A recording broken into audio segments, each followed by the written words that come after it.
Welcome to Countdown to Infinity, a Marvel's Avengers podcast. We talk all things Marvel Cinematic Universe. We've been on a little bit of a break because there hasn't been much Marvel stuff coming out while we await Loki and Marvels. We finished Secret Invasion. My name is Emmanuel. We're joined with by Brent. Brent, what's up, man? Hey, how's it going? Thanks for having me on the pod. This week, we're going to be talking about the Marvels trailer, the new one that came out a couple days ago. I'll play it so y'all can hear it, and Brent, you can watch it. So I think you'll get some first reactions. But Brent, did you watch Secret Invasion? I'm just curious. Like, what was the? Because obviously we are contractually obligated over here to watch it. But you are not that you don't like Marvel, but Marvel is just a part of your balanced diet. It's not your whole. Oh, yeah, it's not your whole diet. It's a part of my diet that I enjoy. What's the food? What's the analogous food? What's the food? Oh, vegetables. Gosh, I'd say Marvels are the tasty, salty French fries. Okay, so starch. They're starch. They're starch. So listen, everyone fucking loves French fries. I love French fries. Yep. That being said, this batch of French fries I did not consume. Yeah. Being Secret Invasion.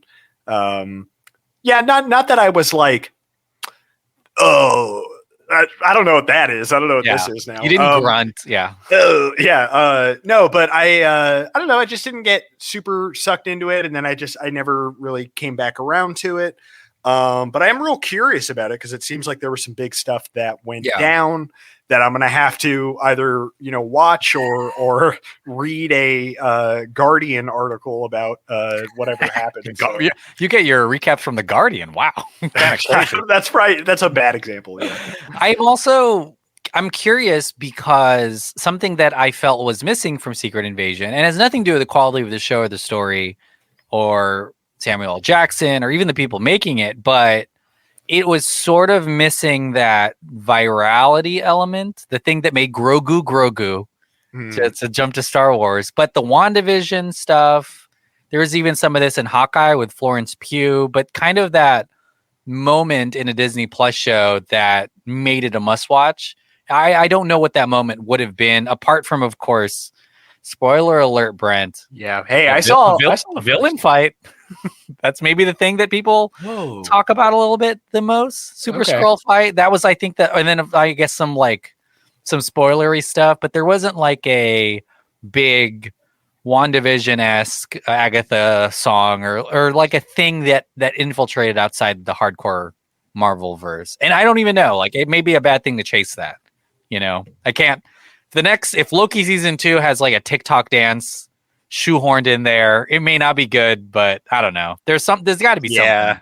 I feel like you can't really chase that, and I think that it might just be due to the kind of like, and Disney is very much part of the conversation now in regards to this. MCU is, but like the kind of, Marvel, a year or two ago really started pumping things out, man. Like a lot of movies, a lot of shows. And it felt like Secret Invasion was kind of on the tail end of that. And I feel like it might be receiving a little bit of that final, like, people kind of not washing their hands of it, but being like, there's a lot of these shows.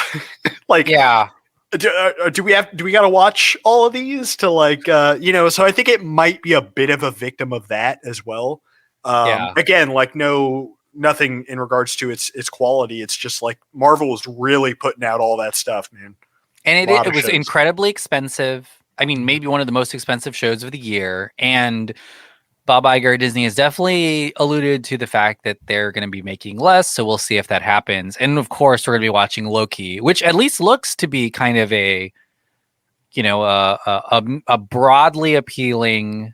And Loki is a character everyone loves all the time. Maybe the one in the most stuff at this point. He's in the movies and an entire season of TV. So Loki will be coming back. But look, November 10th, you can head to the movies. At least right now, November 10th. We still don't know if they're going to move it up after Dune Part 2 kind of vacated its slot, or if it's going to stay put because, Taylor Swift decided to swoop in and then take some of those. Oh my God, yeah. You know Same what? day? No, I believe that I'll look it up. We may talk about this on the other pod too, because it's kind of a big deal because I didn't know this, but she bypassed studios to put her movie in theaters because studios were very standoffish about the idea of a concert film. So she was like, all right, I'll just call the theaters directly. And they're like, hell yeah, let's get over here. Yeah. But I heard that she called Mr. Movie Phone himself. Taylor Swift, how are you doing? That's a terrible movie. How long would it take for Taylor Swift to call every single theater manager, and how many of them thought it was a prank, do you think, if she actually had to do that? That'd be crazy. Yeah, one of the Santikos siblings got a call from T Swift a couple weeks ago. But November 10th, 2023, so far, The Marvels, which is the latest film in this phase of the MCU, will be releasing, directed by Nia DaCosta and starring Brie Larson as Captain Marvel, Tiana Perez as Monica Rambeau, and Iman Vellani as Kamala Khan, with newcomer Zawe Ashton as Dar-Ben, who is assumedly the villain here. Of course, Nick Fury's back. I think, his whole thing is the Kree and Skrull War, but they released a new trailer, and if you didn't watch it, don't worry, because you can listen to it right now. Here we go. Here's the new trailer for The Marvels. Brent and I will talk about it afterwards. And here we go. It gets pretty lonely out here. I need to regain the memories that the Kree took from me. Auntie Carol!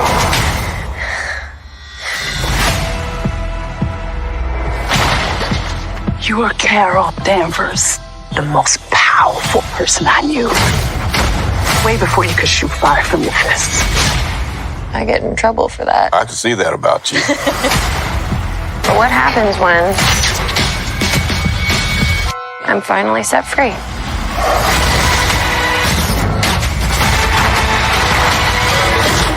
I'll be back before you know it, Lieutenant Trouble.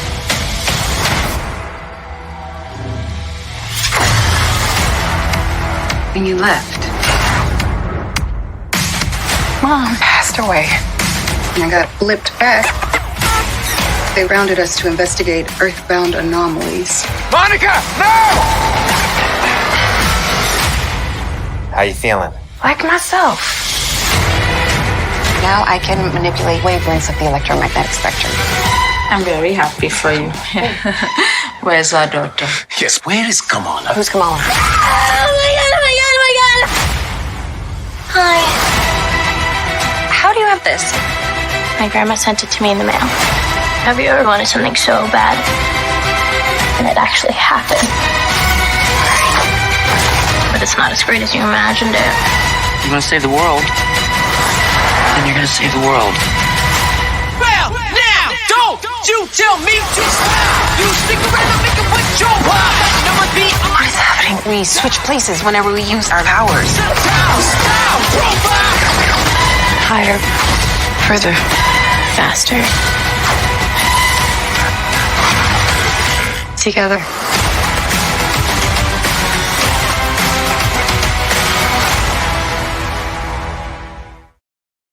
Damn. Higher, further, faster, and now with the added together. Kind of crazy. And got that signature shot at the end. You gotta have multiple superheroes jumping in slow motion with their powers onto something. Hey, say what you want about Joss Whedon. He was all about that slow motion life with his Avengers movies. Am I right? Just, they got to be jumping. Brent, what did you think of that trailer? What did you think of the trailer, and what did you think about the Marvels? Oh man, that's I think another great trailer for this movie. Yeah, man, like if those are representative of the fun, the sense of humor, the like heart that it seems like this movie is going to have, I think it's going to be a great time, man. Like it really seems like I don't know if it's just for the trailer or if the movie is going to do this as well, but it seems, that the movie was kind of recapping a bit, the other two, Monica Rambeau and Kamala Khan. Kamala Khan. So which I think is a smart move because like the first Miss Marvel. Wait, no, Marvels. Yeah, Captain Marvel. Yeah, Captain Marvel. Okay. Too many Marvels. A lot of different titles. it was a huge hit, and I think it's smart that that they realize like these shows I think were big, but we got to kind of reintroduce the characters. It seems like, oh man, it looks like so much fun. It really does. Like Guardians this year was a total blast. I think Gunn did a great job ending that story. This is, I think kind of continuing the super fun, Marvel movie that looks like a great time. So yeah, I hope it's as good as it looks. It looks great.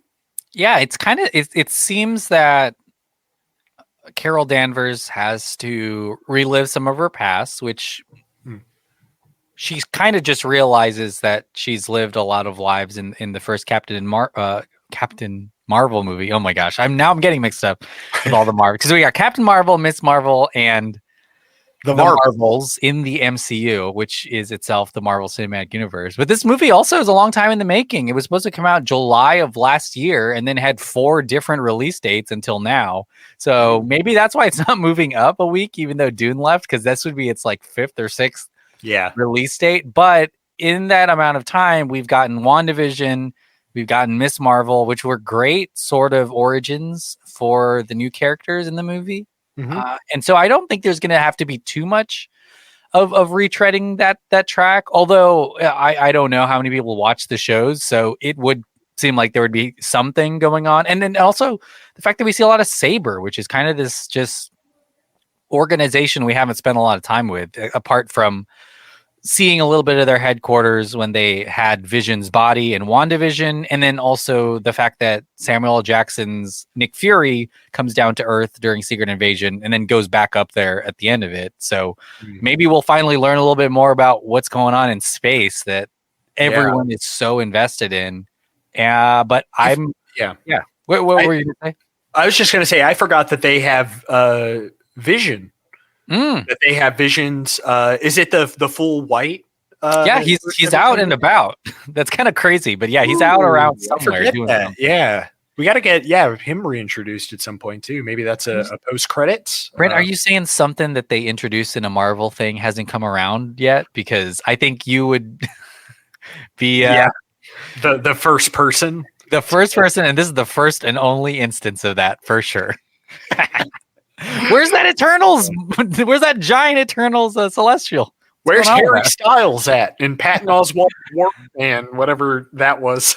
Yeah. Regardless, the Marvels looks really fun. And I like the tone and I love the new music. And it's going to be a blast to see all 3 of them on screen and doing a lot of, seems like feeding off each other's energies. And not just in the power source and in the superpower source, but they all kind of held their own in their shows. Apart from, I think, Wanda in WandaVision, Monica Rambeau is one of the better parts in that show too. So, and then of course, Ms. Marvel, Kamala Khan had her entire show with family on Disney Plus. So we'll have to see how they all work together. I don't know, Brent, what do you think about these ensemble pieces? It seems like it's the only kind of movie Marvel makes at a certain point, right? Nowadays. Yeah. And I think probably a big part of that is, I think it's twofold. I think the comics have always done team ups, right? Like a very big thing in the comics.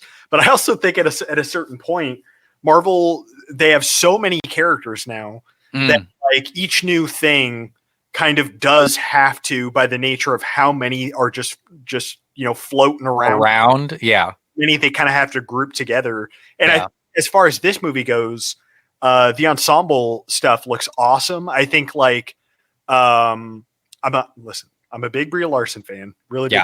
She's such a great actress. I think that like the first movie, Captain Marvel, I think didn't kind of do her any favors in terms of like what her character arc was, who she had or didn't really have to like bounce off of. Yeah.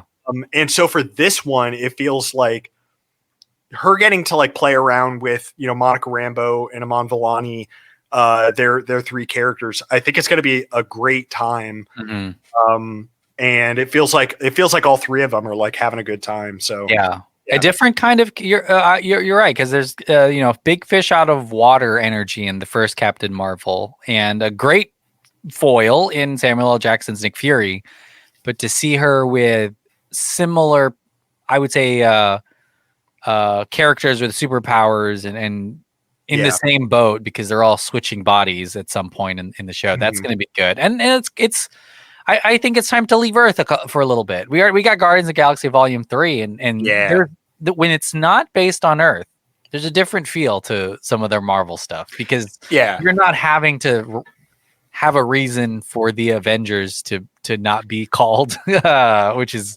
kind of crazy, but it is something that you notice sometimes. I mean, even Quantumania happens in a realm outside of the Earth proper. So the farther away you get, the better. I think so, and I think like one of the massive strengths that this movie and this story has is Kamala Khan as like a character, because it's always, I think it's always a smart move, a super fun move for whatever your story you're telling, to have a kind of audience surrogate character like Kamala Khan in a big way. She's like just a high school kid, and like she only kind of recently got her powers, and throwing her into the deep end of like outer space and like all that stuff, I think is going to be really fun to see. Yeah, that'll be really cool. And she's a huge fan, and I can't wait. I mean, hopefully, well, actually the strike's not ending. So it sucks for Iman Vellani because this is supposed to be her big film premiere from the show on Disney Plus, and she won't be able to do all the fun stuff with Brie Larson and Tiana Paris, but you know, she's on screen. She's going to be around for a while because she's one of the younger actors in the MCU, so hopefully she'll get another chance at that. But we'll be watching The Marvels when it comes out November 10th, and we'll talk about it more then. Well, that's it for our reaction to the latest trailer of The Marvels. Brent, what do you have to plug? Just check out the Delphin Pod Patreon stuff. I think it's patreon.com/Delphin Pod, where we have lots of cool stuff. I guess our biggest thing now is Screen Slush, where Emmanuel and I talk about some recent news and then stuff we've been watching, playing, reading, all sorts of stuff, you know, usually about an hour long, 50 minutes, just kind of talking new stuff we've watched, some old stuff. So it's a lot of fun. I'd recommend people check it out. Definitely. And of course, we'll be back next week to talk more Marvel, hopefully, and definitely when Loki comes out. But thanks so much for listening. We'll see you later. Bye.